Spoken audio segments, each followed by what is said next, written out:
I'm Carrie Diamond, the founder of Cherry Bomb and the host of Radio Cherry Bomb.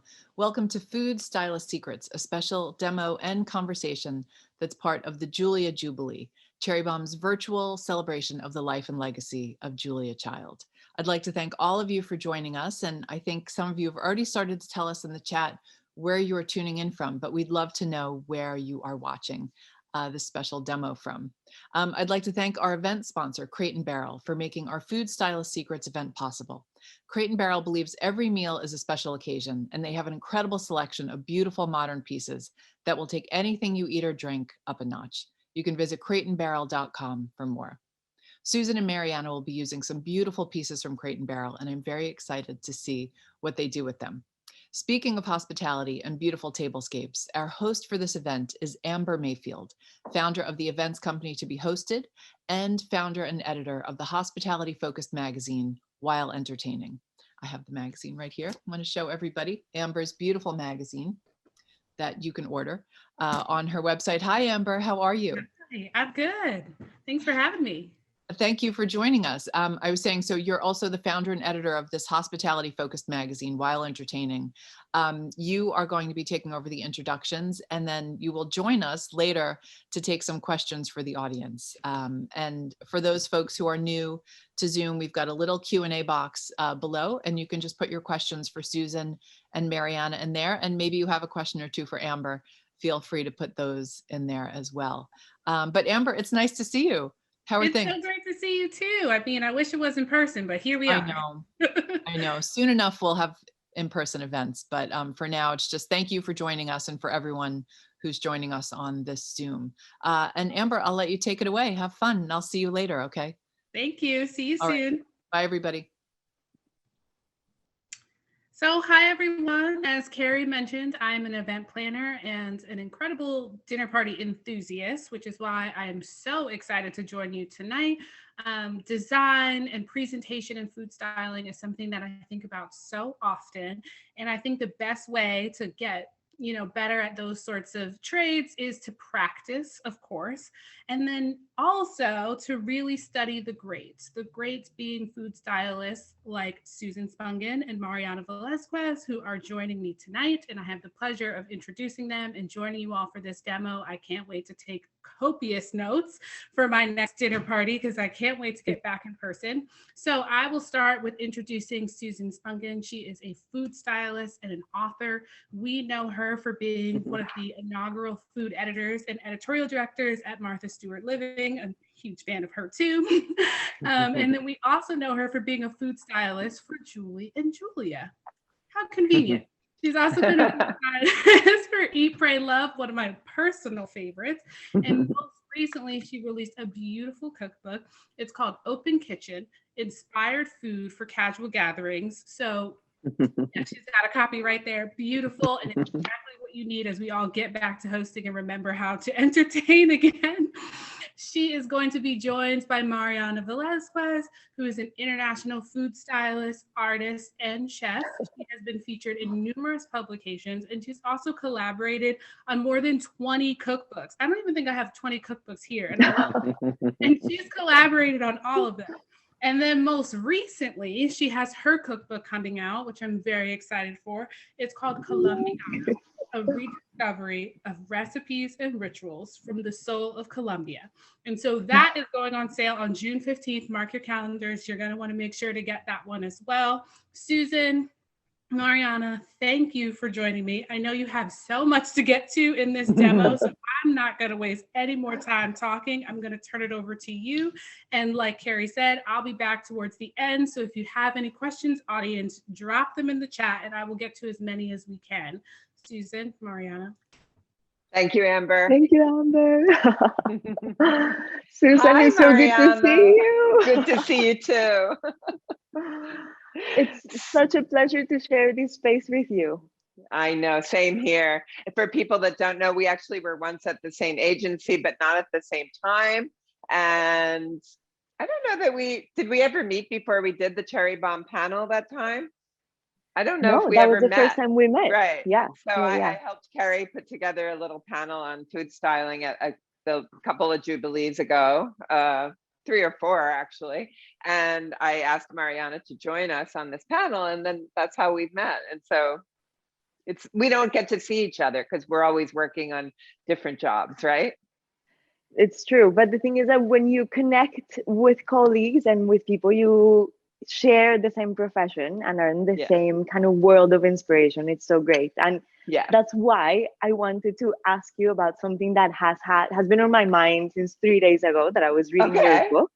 About this word sprezzatura. I really want you to tell me and the audience about it because I think it's fabulous. Yeah, like that was sort of the inspiration for my whole book. And in case you didn't see it, there it is again, Open Kitchen. I know it came out 1 year ago when everybody stopped gathering, so bad timing. But anyway, sprezzatura really means, and you say it better than me, it really means studied nonchalance. So like making it look easy. And I forgot to put do not disturb on my phone. Anyway, sorry, I have to put do not disturb. So all those messages clicking and ticking. So it's usually applied to fashion, men's fashion specifically, like, you know, the way that Italian men dress and they just look so perfect, but like they rolled out of, like you rolled out of bed that way. So that's what the kind of feeling I like to apply to my cooking and my entertaining. Even if it takes a little bit of effort, it should appear to be easy. And it should also be easy. You should enjoy yourself when you're cooking. So that's kind of one of the major ideas in my book. And the other one is a lot of the things in my book have prep tips so that you can do things ahead of time. Like for instance, make a souffle, which I have in the oven that I made earlier. So everything works really well for a demo as well. I'm so impressed that you have a souffle in the oven, that everything flows so easily and it's perfectly timed that it just seems like, it's perfect. And what are you making today? Oh, I'm making my rosy harissa chicken, which is this chicken right here. And I think, you know, Carrie actually suggested these 2 recipes because they're sort of Julia-esque in that she would never have made a harissa chicken, but she certainly would have made a souffle, which, as you know, is impossible to photograph before it falls. So that's why it looks a little wrinkled. But actually, those 2 things I think are going to be really nice together, the cheesy souffle and the spicy harissa chicken, which I'm going to take out of the oven in a second. But I'm sure people want to hear about Julie and Julia, right? So yeah. Do you have any questions? Tell me, I do. I have many questions, especially because I recently worked on a movie set, and so I want to hear what your experience was like. How was it? First of all, the preparation. How much research did you have to do prior to arriving to the set? Well, quite a bit. I mean, the script was written, but there were certain scenes that you know, Nora Ephron actually wanted my input on, because some certain ones were important to the story, like sewing up the duck, or, you know, there were certain things, or the souffle. And it's funny, I just found in my book, this is my copy of Mastering the French French from the movie. I couldn't even say it, Mastering the Art of French Cooking. So I just have left all of my Post-its in, and it says what each scene was, and because we really use this book as a Bible. And then this was like the little script that you get. This is from March 26, 2008.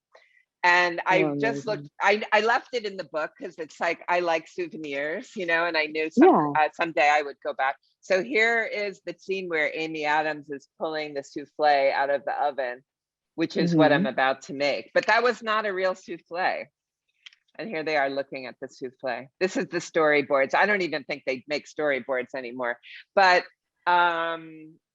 so it was something that looked like a souffle, but wasn't a souffle? It was choux paste, like what you make, pâte à choux, what you make, for those of you who don't know, what you would make a cream puff or profiterole out of, because it looked almost exactly like a souffle, but it actually lasted for weeks. Oh, that's amazing. So it just sat there petrified. Perfect. We we left it on the speed rack until it like got moldy, because it was like, let's see how long this souffle lasts. But I mean, it's not practical. It was food. It was eggs and flour and cheese and all the normal things in a souffle, but it was, because it was choux paste, it was much, much stronger, and it still puffed up and looked very dramatic. And yeah, we would have gotten our heads chopped off if we had done a real souffle, because we would have been like, oh, we gotta go back to the kitchen. Sorry. Have to stop another one in the oven. And so what were other dishes that you had to make multiples of, that you have to keep reshooting? Everything, really. But everything. Specifically, one thing I made more than anything is the French onion soup, because we had this montage scene, which is actually what this little script is for, where there were just quick cuts of all these, of Julia making something and then Julie making something, the same dish. So they would have cut back and forth in this montage scene. I don't know if any of you remember. And one of them had Amy Adams eating French onion soup. And it was such a nerve-wracking scene, because it said, I'll never forget this. It said the cheese stretches from the bowl to her lips. Oh. So they, oh, no. and I was not the one taking the spoon and doing it. Right. It was Amy Adams. So I had to make it so that it was the right kind of cheese, and that the right temperature and the right timing. And so many nights they would say, if time, like on the script, if time. So we would run out of time. So we would prepare the French onion soup, and they'd be like, that's a wrap, we're done. And then you would have to do it the next all day over again, because it was not, to them, it was not an important shot. It was just one shot we had to get, and they didn't care about me, the food. Not like some people would say, well, they should care about you in the kitchen making all that French onion soup. They don't care about me. When you're the food stylist, you just have to roll with the punches, right? Yeah. I mean, we're so low in the totem pole when it comes to big productions like that. You're like, but these movies about food and it's souffle. I know. And it's like, but we have to wait 3 hours. Yeah. So I feel like I'm not answering. I forgot to answer the end of your question. No, you did. You did.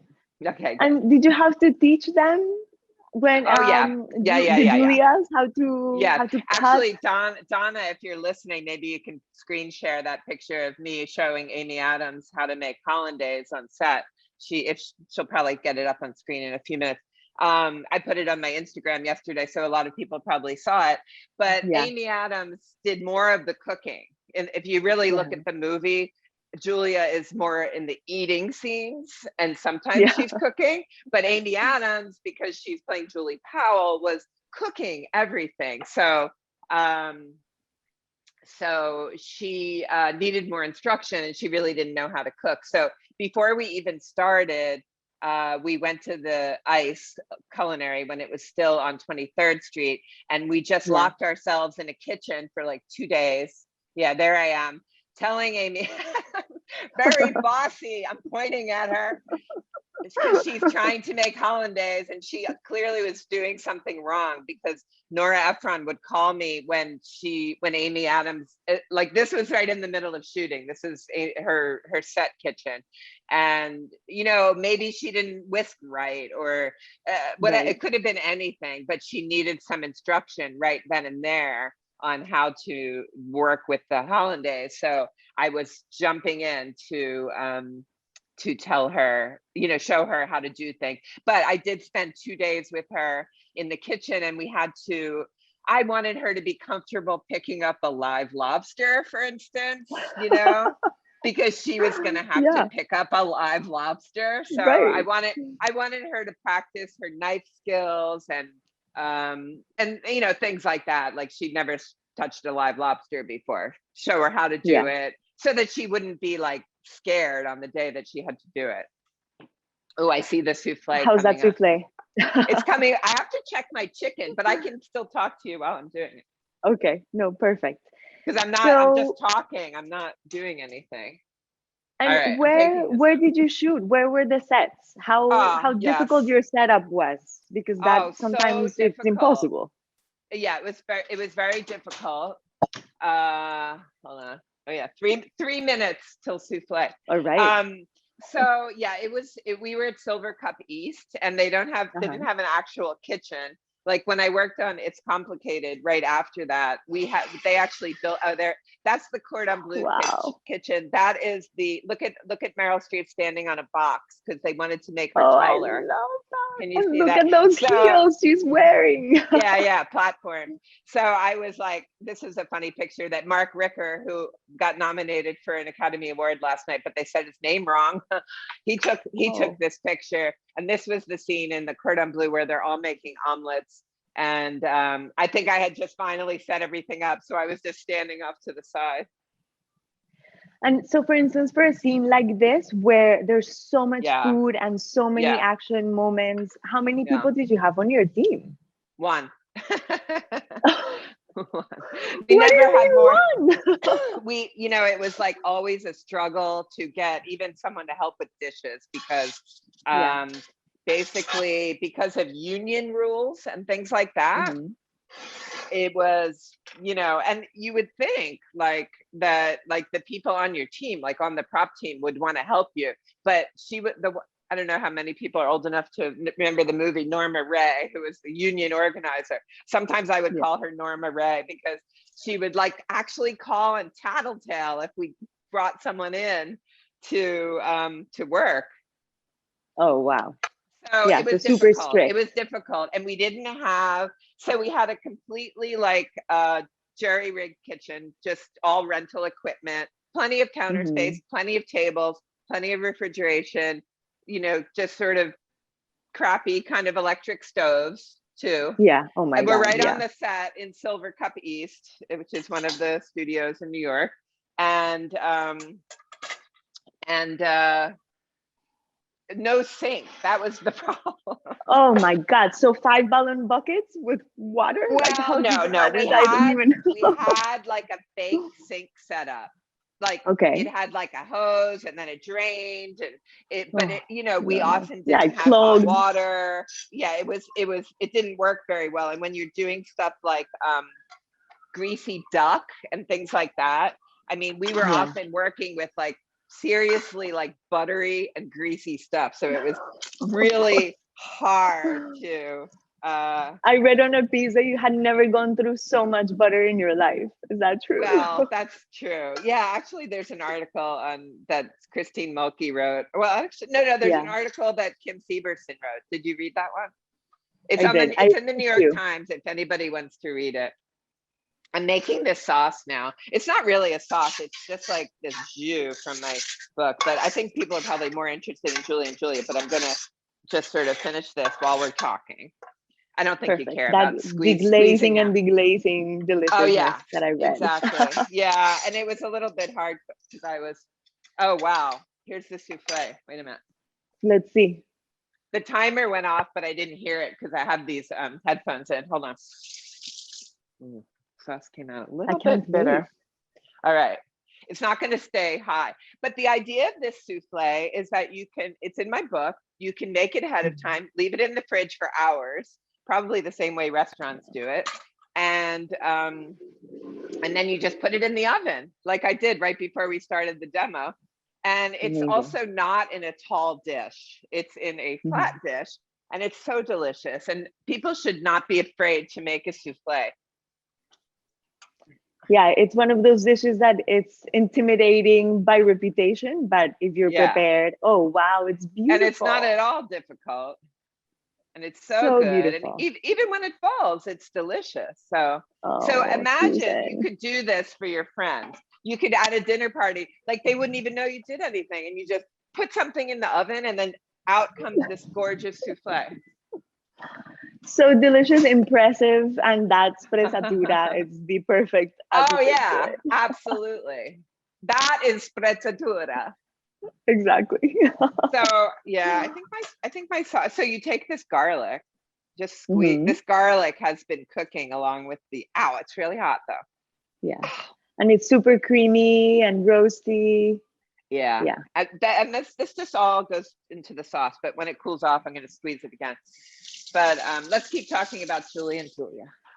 So after a job like that I'm sure took quite, how long did you guys shoot for? 3 months. And we were pretty much on set every single day. Yeah. How would you I know, say that it changed you as a food stylist? You know, like after that. That's a good question. Well, I mean, I did a couple more movies in pretty quick succession right after that. So I certainly got good at the movie side of things. I understood it a lot more. What movie did you just work on? I just worked on In the Heights, which is by John Chu. That's great. It's Lin-Manuel Miranda's Broadway play that got made into a movie that was supposed to release last year. And is releasing this year. But yeah. Was there a lot of food? There was quite a bit of food. Puerto Rican, Dominican dishes, a couple Mexican desserts, and the movie's not centered around food, but it's about community and neighborhood. Right. So there's potlucks, and there's it's the heat of summer and in Harlem, so people are drinking beers on the sidewalk and eating Reed's crackers with cheese and guava paste, and it was amazing. It was really fun to also look into the foods that would have been eaten in 1970s New York City in the middle of summer when there were the power outages too. So it was all of that kind of That sounds great. Part of the story. I can't wait to see it. It was fun. But so back to Julia. So after that job, being on set for 3 months, doing other movies, look how it's do you not think really your perception falling. changed? No, it stayed. Still looks good. Do I think my perception changed? I don't really think so, because as you know, every job is different, right? Yeah. Like as food stylists, like people always say, can you show us your secrets, your tips and tricks, like we're doing today? And the truth is every job is different. So it's hard.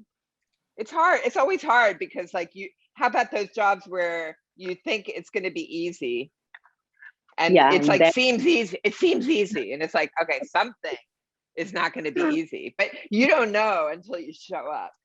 Is it going to be the client? Is it going to be the situation? You just don't know. There's always some hidden challenge. They're rarely just like the walk in the park that they seem to be. So I always hear people back to food for just 1 second. People seem so afraid to make roast chicken, which I really want to conquer that. It's like it's like the easiest thing in the world. This recipe is a little more complex, but worth it. But I think people get nervous about carving a chicken like I'm doing. And I did this at a dinner party a couple years ago when we had one. Yeah. And somebody was watching me do exactly what I'm doing now. And they're like, oh my God.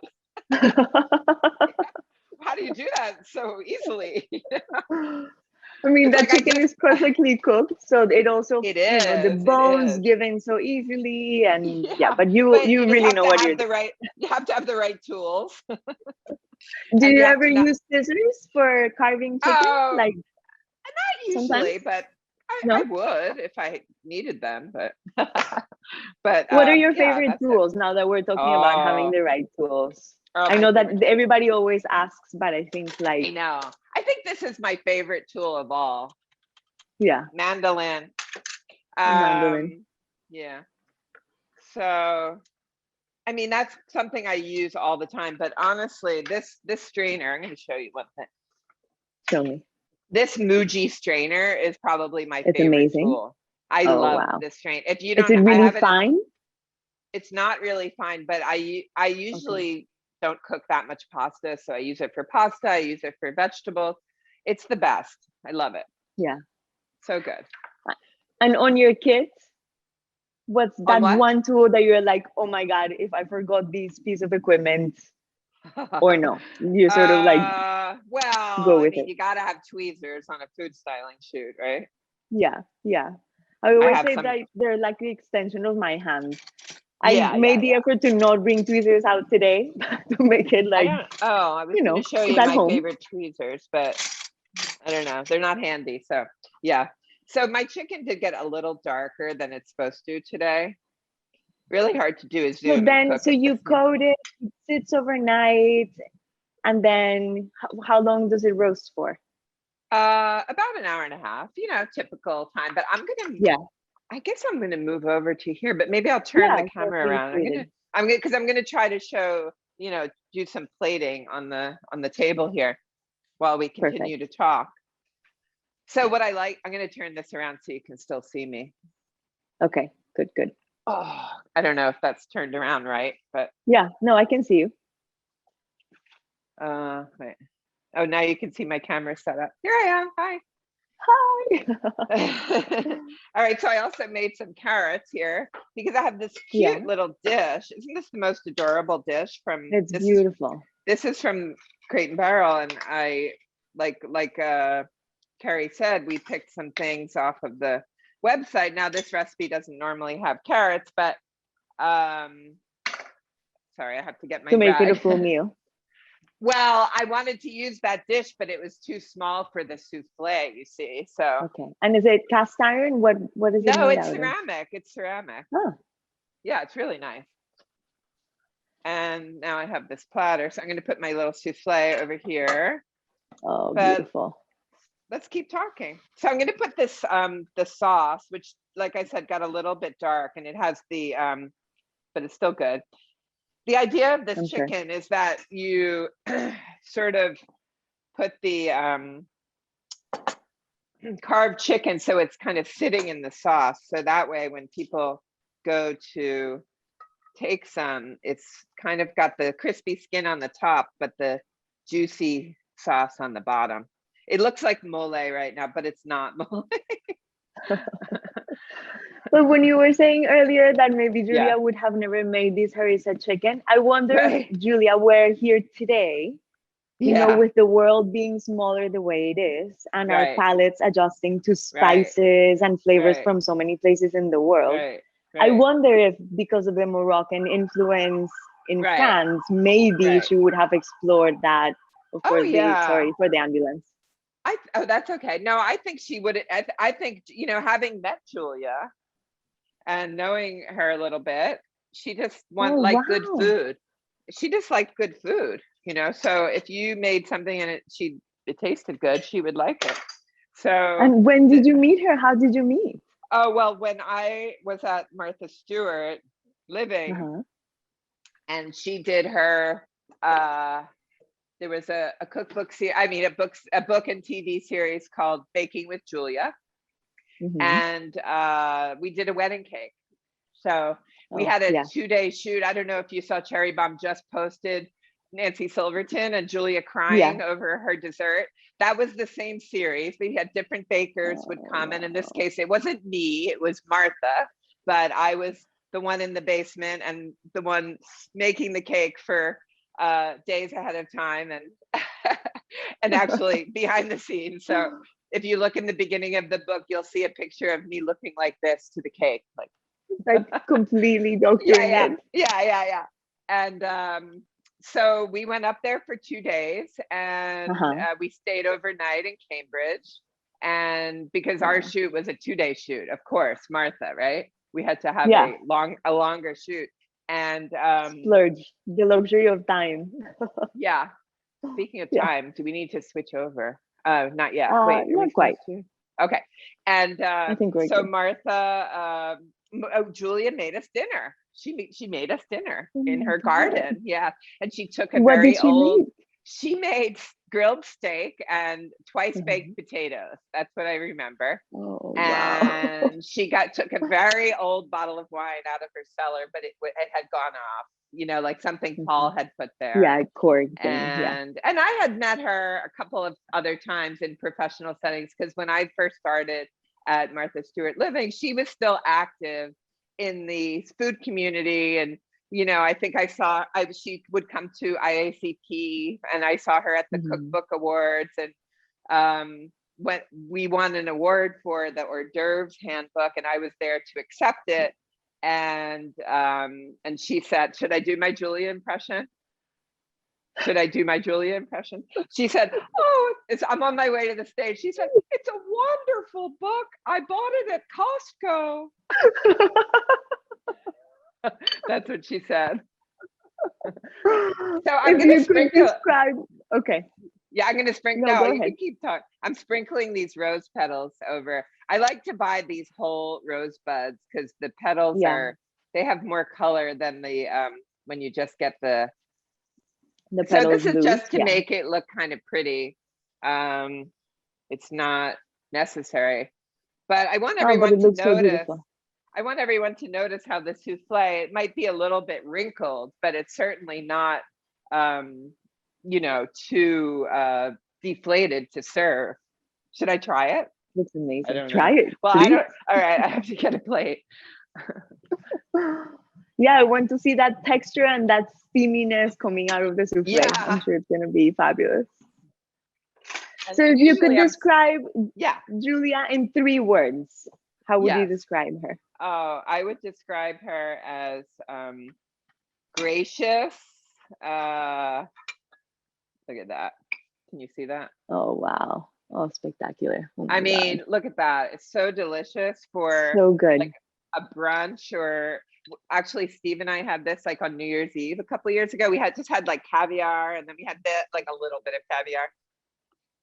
And souffle and Delicious. bubbles. It seems like Oh, the so perfect good. combination. Yeah, So good. so good.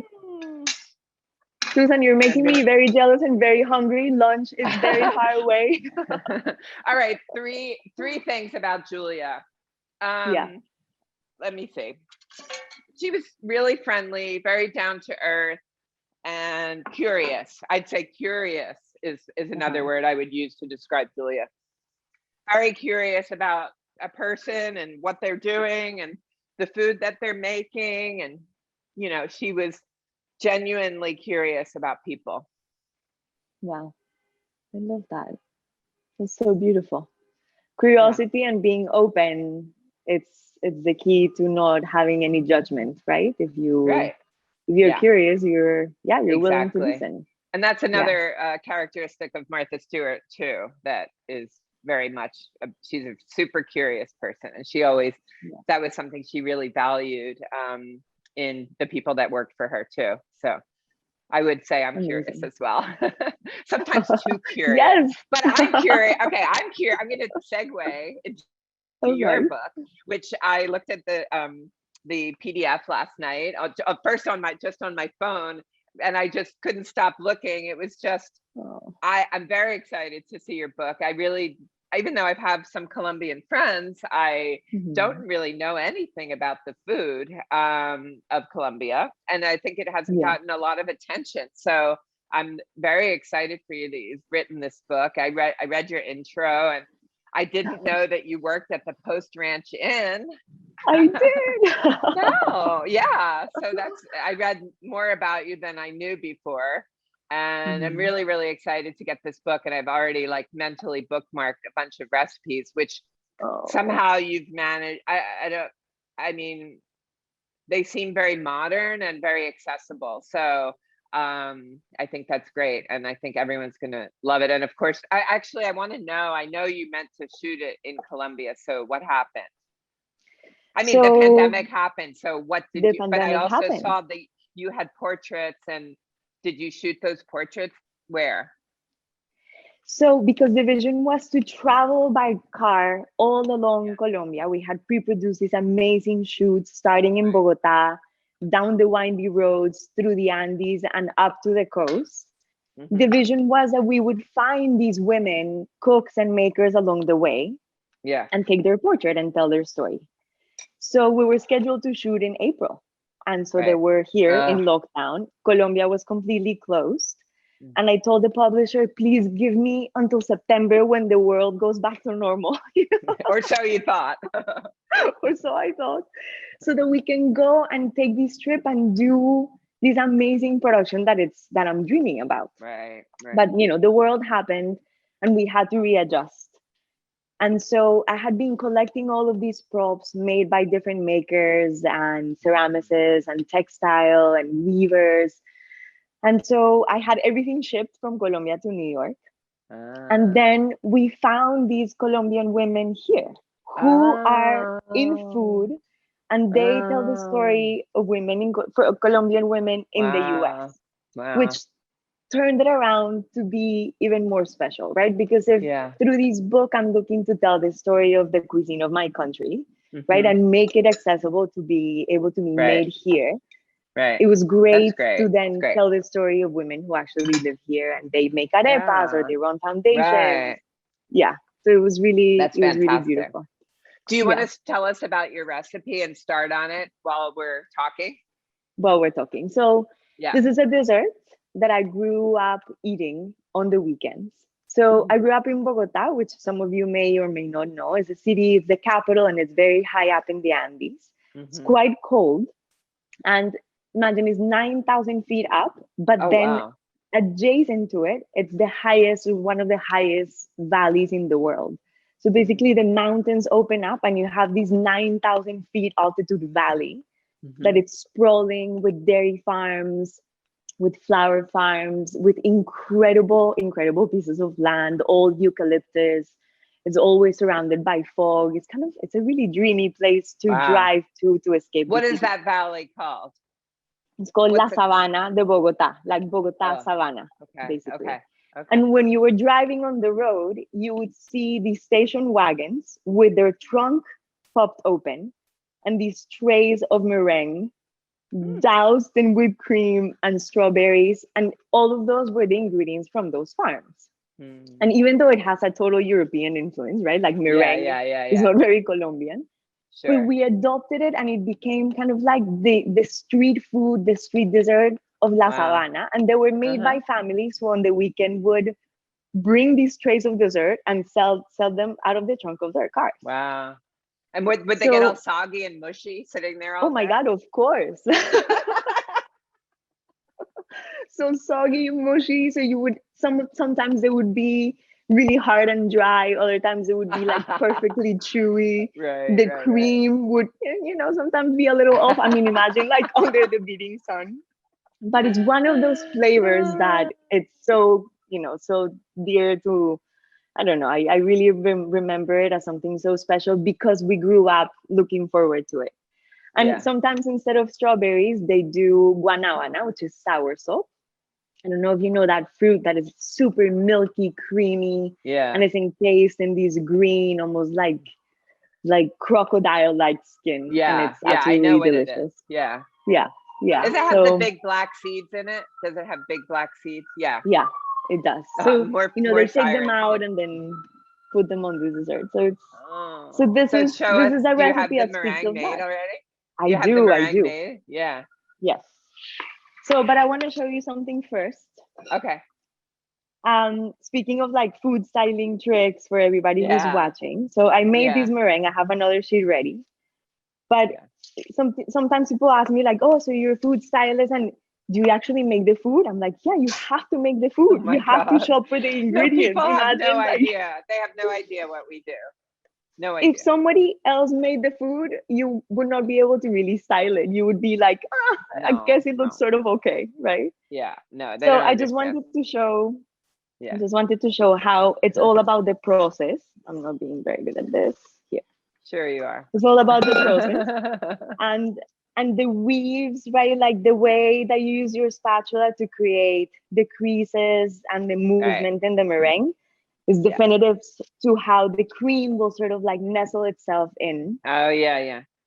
That's right. And then I don't make it too big because I actually like my meringue kind of tall and chewy. Right. So this one will go in the oven. The recipe's in the book. And then, so this is what came out earlier. Let's see if you see it here. Perfect. Tell us about the marigolds and the significance of that. Right. So the fields of this region, I mean, I think the soil is actually pretty acidic. So there's marigolds and dandelions that grow wild all over. So I thought I want to incorporate that visual and that experience of the dandelion into the dessert, even though it's not traditionally made like that. But it also, by adding the bitters, the dandelion bitters to the cream, it sort of makes it more adult, a little bit more sophisticated and less sweet. And it just adds kind of like a good texture. Where do you get dandelion bitters? Do they sell it at Calustians? They sell it at Calustians. Yeah, it's really good. So, and also I'm going to use the blowtorch, but this dessert, I mean, imagine without the burnt deliciousness is not the same. So that dimension, the bitter, sweet, sour, tangy, it's so good. But let me ask you something, Mariana. This meringue is already baked in a low oven, right? Yeah. It's already baked, right? It's already baked.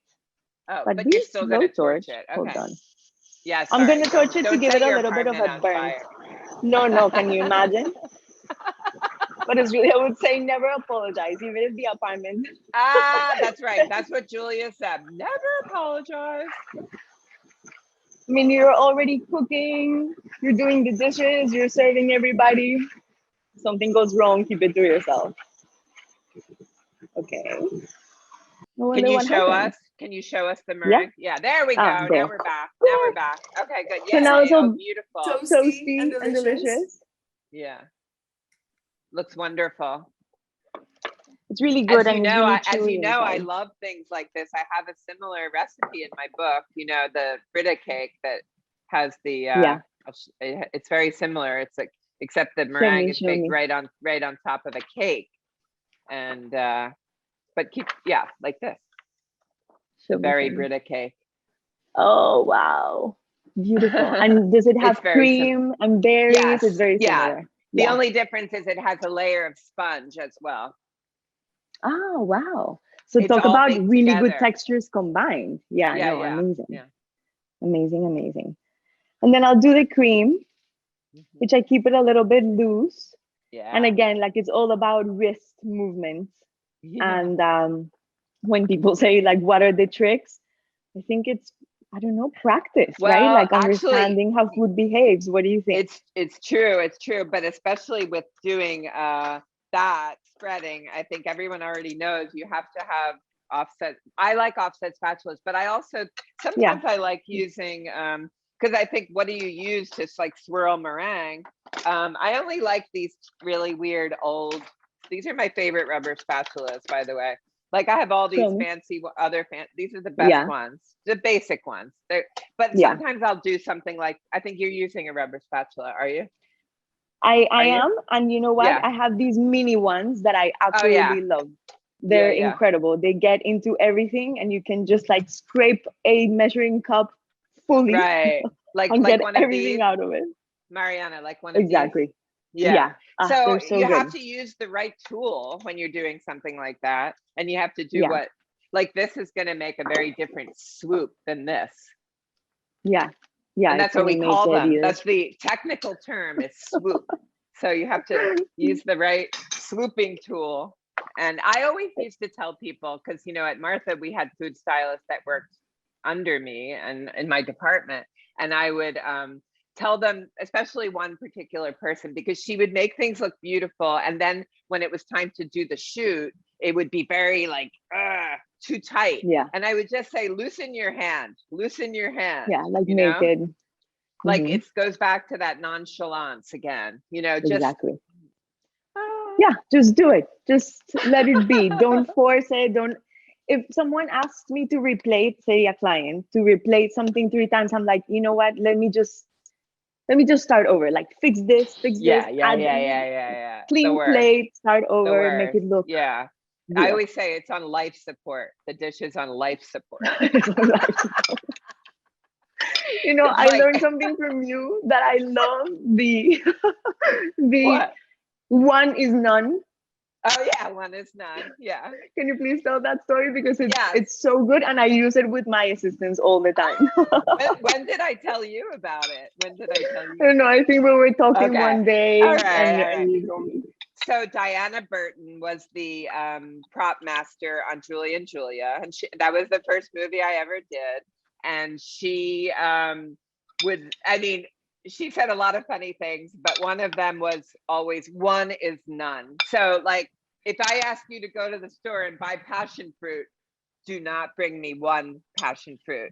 You might as well not bring any. That's what one is none means. It's like, bring one, it's bring none. You know, it's like you have to have a lot. When you're a food stylist, you have to have a lot of options. So yeah, one is none. One is none. It's true. Words to And live it feels by. like exactly. And I feel that for Colombian cooking, one is none, it's true for everything. You know, it's like more is more. You know? Yeah. Like Jewish It's like all the cooking too. components and exactly. More is Because more. Not one Colombians are, dessert, a couple desserts. Oh yeah. And also always more than you need, not enough, you know. Yeah. Oh, exactly. So So now you're Susan, I putting did. yeah. So I put the strawberries, which, you know, in selecting ingredients, right? Like if I go, let's see where that camera is. If I go to find strawberries, thankfully right now it's kind of closer to strawberry season. Yeah. There's always like looking for the good ingredients, right? And like looking for the right size and the brighter colors. Right. Sure. And so I saved the bigger ones for breakfast for tomorrow with yogurt. But for this dessert, I chose small ones so that I could keep some whole and some cut in half. Yeah. And I macerated them in lemon and sugar for a little bit longer so that all the juices really run. And then you get these beautiful streaks. And there were no dandelions available right now, sadly. But I did find pansies. So, you know, I'll just decorate with some flower any edible petals. flower obviously would work, right? Yeah, exactly. Any edible flower. And I kept it in the color palette of the dandelions, keep it monochromatic and all the oranges and reds and yellows. Yeah. And I have them floating here in water. Oh yeah. No, sorry, I had them in your water. That's also another good trick. tip. Yeah, for lettuce or anything. That's a great tip for not just home cooks, but food stylists too. Just if you need to refresh something, it's like people forget that vegetables and fruits are plants and they like to be in water. So if you ever have anything that's wilted or dying, just put it in water and you'll be amazed what happens. And you'll be good. Yeah, it really comes back to life. These came from the market pretty wilted and then voila, they're done. So then I'm gonna go over to a table and just serve it so I can show you some of the props that I also chose from Crate&Barrel. Right. Let's see. We're gonna go. I know you're on your acacia board there, right? Yes. I love those serving plates are things nice. in I boards. think the plates are the same as the platter that I used actually. Exactly, with these really pretty indents. Yeah, it's really good. So, you know, the Bogotanian meringue for all of you. and you know, Diego will have to eat meringue for dinner. Like you and Steve that will have delicious. No, Steve is in the city, so I'm on my own. I'll be eating chicken for days. But also flowers. I was just thinking. I wanted to mention that I got the vase. I don't know if you can see it in the overhead shot, but I just cut some of these beautiful magnolias from the outside to put because I didn't go to the flower shop to get anything. This is right up my alley. I'm a big pavlova meringue berry lover. It's just such a great combination. Who doesn't love it, right? Good. No, plus, you know, you can do any seasonal fruit, like anything that's available and delicious. It's perfect. You can dress it with whatever you want. Right. So yeah, peaches would be great too, wouldn't they? Peaches or apricots or nectarines, I think would be, would be so good. Blueberries. Right. I think we're trying to leave some time for questions. I don't know who's I forget. Oh, is Amber going to join us again and have some questions? Oh, edible. I see someone in the chat saying, where do you find edible flowers? That's a good question, but you normally, farmer's market is probably the best place, but you know, or if you have any kind of fancy stores, or if you grow your own and don't spray pesticides, chamomile is super easy to grow. I have strawberry plants outside, so I have little strawberry blossoms. They're already blossoming. Oh, they're so beautiful. So I mean, and I have Johnny jump ups, little violets. I grow them. So to answer, I just happened to see one question in the chat about edible flowers. So Johnny jump ups are just those little violas. Those are so easy to grow and they come back every single year. So those are a very easy edible flower to grow that you could probably grow on your windowsill. But that was beautiful. Thank you for sharing that with us. Thank you. No. Hi, Amber. Pleasure. Hi, I'm back. I have so many questions for you all. First of all, thank you. That was amazing. Everything looks so yummy. I'm going to try and get to as many questions as we can. Okay. So, Susan, I'm going to start with you because I was feeling empowered to make souffle after watching you. But at first, I was like, never. But now I'm like almost convinced. So I have a question from Kinsey about what is the secret to making sure your souffle does not fall? Well, it's going to fall a little bit, but wait, I'm going to grab it because I want to show you. The big difference with a souffle in this kind of, there's no secret, it's going to fall. But cooking it in this kind of a dish, it doesn't have as far to fall. When you cook it in a big, tall souffle dish, it's going to like really cave in. So that's why this is still servable for a long time. And it's a little bit caved in. But the other key is whipping the egg whites correctly, which is not over whipping them. And in my recipe, I noticed it today, what I had said, and I thought, yeah, that's a really good description.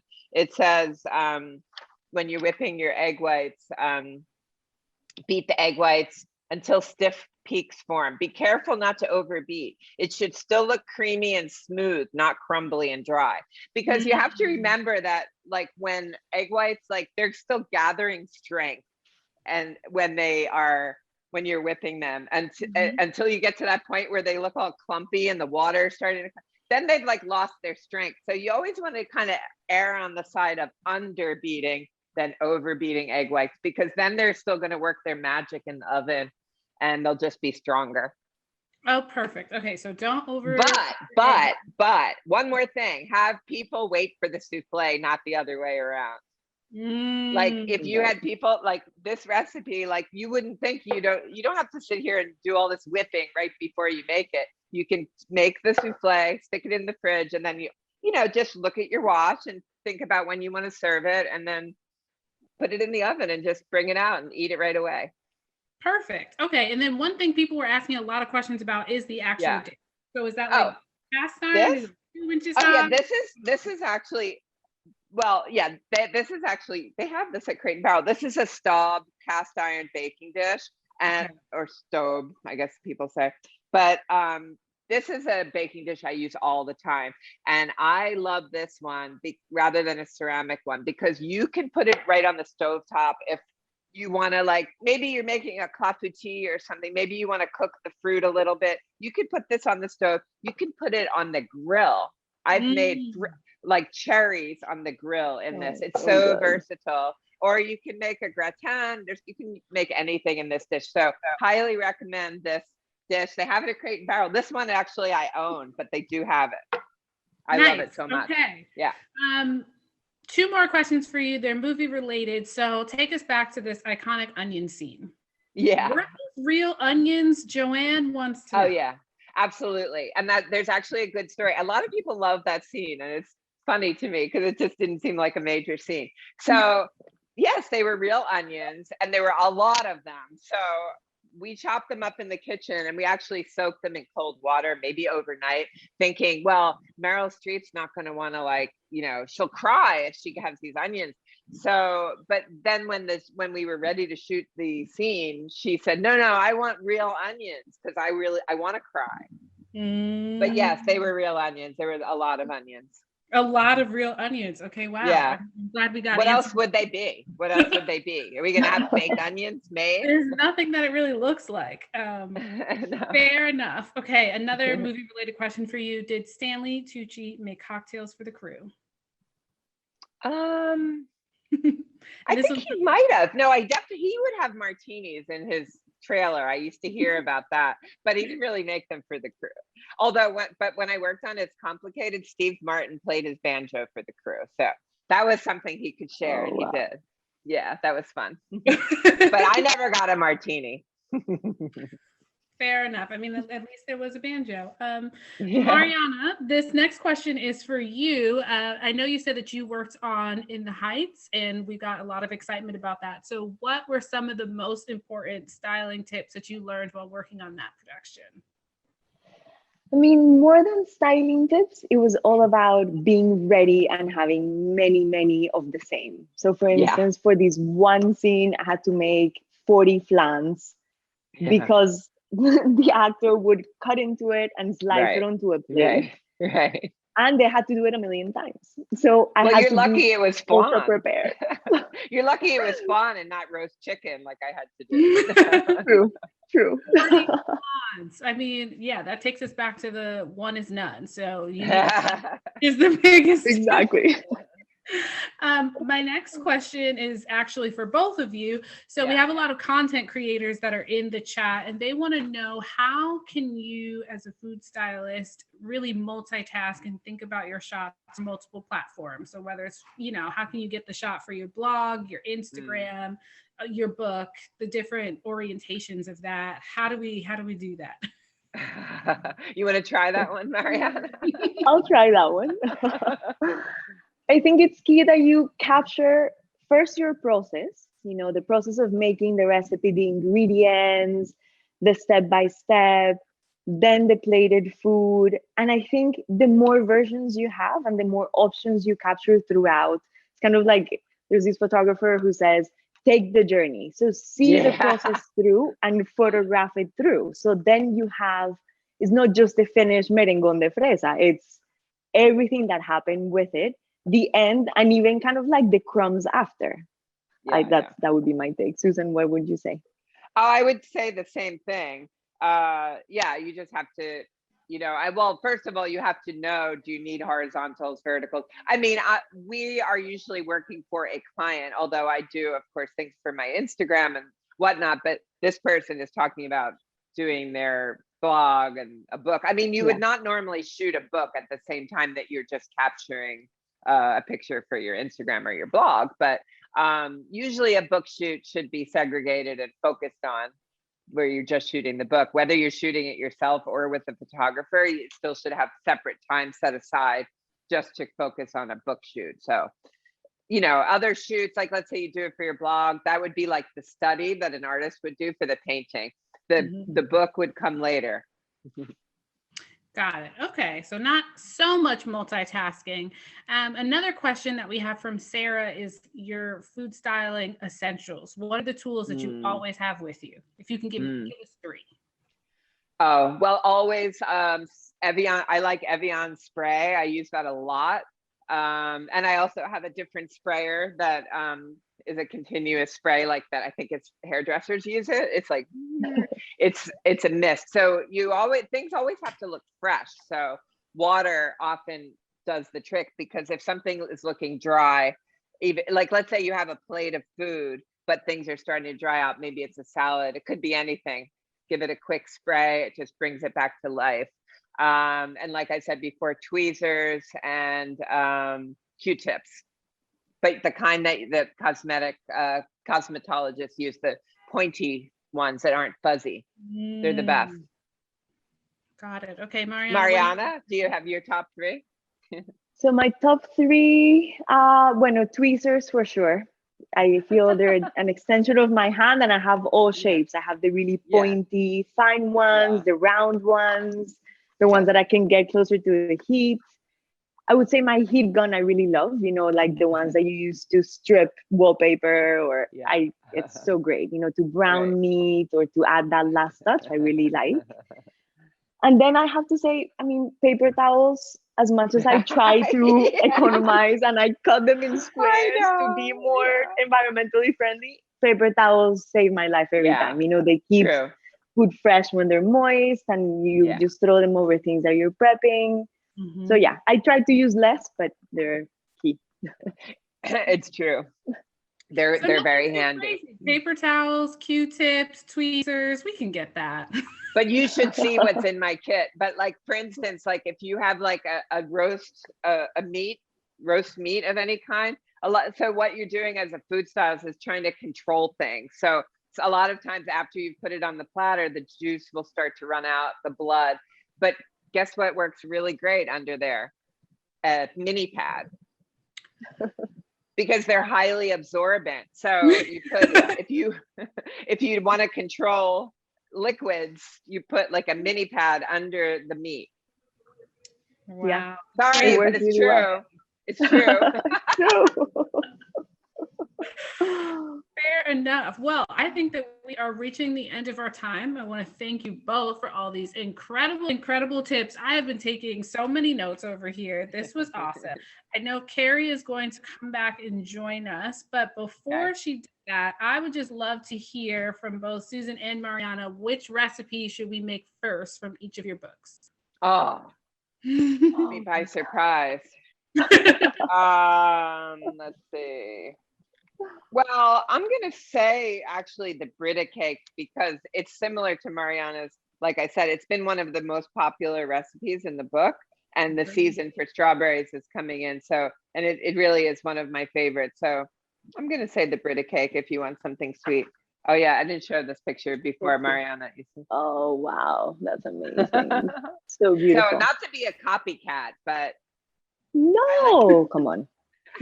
And Mariana, which one are we making in June? So I feel like for the weather change, I would love for you to try the Papaya Gazpacho. That's so good. So it has tomatoes, it has papaya, it's really savory and tangy. And I love cold soups. As soon as it gets warm enough to serve a cold soup, I'm all in because I can garnish it beautifully. I can serve it in glasses, in mugs, in cups, in bowls. I don't know. I love it. I love that too. Okay. Papaya Gazpacho and Fritta Cake. All right. I am turning it over to Carrie. Thank you, Amber. Thank you, Amber. Thank you so much. Oh my gosh, Papaya Gazpacho, all these beautiful meringues and pavlovas, and Susan, everything you made, that chicken. I really would love for you to, I wish you two were in the same room and we could all come over and have dinner with you because me too. That food is so beautiful. And we're also inspired. I was reading the chat and it's just amazing how, I mean, you two are so talented and gifted, but I think you showed us all how we can kind of elevate our own tablescapes and dishes when we don't have you here guiding us. A few thank yous. Of course, we want to thank Crate&Barrel so much for providing all these beautiful props that Susan and Mariana used for this demo, and for supporting the Julia Jubilee and making so much of this content free, which we really, really appreciate. Make sure you head over to crate-and-barrel.com. We've also got some fun Crate&Barrel stuff over on Cherry Bombe that you can check out. I want to show everyone Susan's book again. Susan's book is so beautiful. If you want to be inspired by these gorgeous recipes and lots of gorgeous photography, pick up Susan's book. And same photographers. We have the same photographer. Oh, you do? We do. Yes. Oh, how wonderful. Yeah. And Mariana, I do not have a copy of the beautiful Colombiana yet. It's not I don't either. It's not, Not yet. Can you tell us the release date again? It's June 15th. June 15th. Great. So the book is available for pre-order now. So everyone call your favorite indie bookstore or whatever your favorite bookstore is, call them and tell them you'd like a copy of Colombiana. And Amber, last but not least, Amber's beautiful magazine, which you can find on the Wild Entertaining website. It's a terrific magazine, and Amber cares deeply about the same things, making things beautiful and elevating everything, in ways large and small. So thank you both. Thank you to everyone who tuned in. You can check out the schedule for the rest of the Julia Jubilee over at cherrybombe.com. We've got more demos coming up and lots of wonderful panels. And I'm always sad when these demos and talks are over. Mariana and Susan, you two are wonderful. Thank you for sharing. Oh, and I forgot our magazine. And lastly, this is our special Julia Child issue, Mariana. I see it behind you. We do have a wonderful story in here with Susan about the making of Julie and Julia. So if you'd like to know more about how that movie came together, please check out the story. And thank you, Susan, for sharing your wonderful tales from the set. Thank you. Thanks for having us, Carrie. This was fun. This was. All right. Bye, everyone.